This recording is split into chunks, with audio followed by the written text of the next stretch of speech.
Hey all, what's good? Welcome back to another video. Today we are doing a nonfiction book for a change.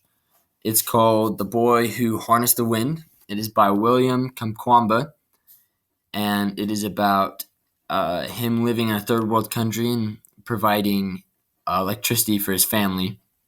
Here's the story.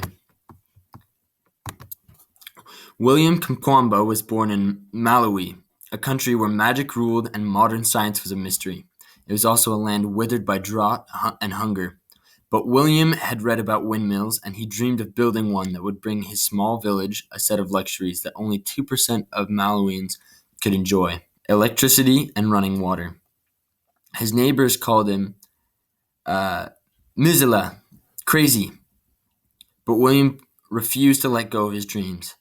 With a small pile of once forgotten science textbooks, some scrap metal, tractor parts, and bicycle halves, and an armory of curiosity and determination, he embarked on a daring plan to forge an unlikely contraption and a small miracle that would change the lives around him. I really like this book. Uh, it's just so interesting how he manages to put everything together, and he's putting together windmills and he's making them out of garbage, pretty much. Normally, I'd say what this book is similar to, but I actually haven't read too many books like this.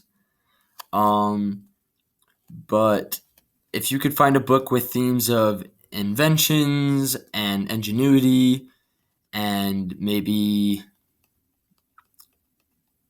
I don't know, third world country stuff, then it'd probably be something like this, maybe. The age range, I would say probably at least 14, as there are some more adult topics and subjects that parents may not want kids to be reading about, and that some kids may not want to be reading about. It's nothing in detail, and it doesn't have anything like big to do with the plot or anything. But they live in a third world country in Africa, so things happen. So age range, I'd say probably at least 14 if you want to read this book. Parental factor, I'd say, I don't know. This book's different because there is the adult stuff, but it's just such a good book. I want to say sippy cup because I feel like everybody should read this. Like it's inspiring, but it also is, I don't know. So maybe, I don't know, maybe like high sugar juice box. Funny factor, I'd say probably a two or three. It was mid. I did enjoy it, but it wasn't as good as it could have been. They were focused on other things in the story, and cool factor 5 all the way. Uh, I don't even have to think about that. No hesitations. That's hands down. That is definitely a 5. Page turner. I'd say a 4. 4 out of 5. I definitely did not want to put it down. I wanted to keep reading.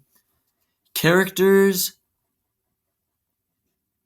I feel like I don't know. I feel like that's unfair to like. Same thing with humor and characters is you can't really judge. You can't really judge them because that's actually what happened. Uh, I'm sure the author could have written extra in there to make it seem like more, but you can't. At that point, I'm judging people and what they actually said, and I feel like that's kind of unfair. All right, so for Rock's review, I'd say 4.5 at least. That's the bare minimum. Uh, that's a 4.5 Rocks. Definitely a good book. You're missing out if you haven't read it already, and if you read it, you know what I'm talking about. If you like this video, make sure to show your appreciation by pressing the like button down below. Make sure you also subscribe so that you can get more amazing content like this in the future. If you want me to do one of your favorite books, comment down below, and I'll see what I can do. If you are thinking about reading a book, but you don't really want to like look for it or like do too much work, comment down below also, and I can read that and review it, and then you can see if you actually want to read it. If you didn't agree with my rating, I'll also comment down below and tell me why you think the rating should have been different. Who knows? Maybe I'll re-rate it. Thank you for taking the time to watch this video, and cheers.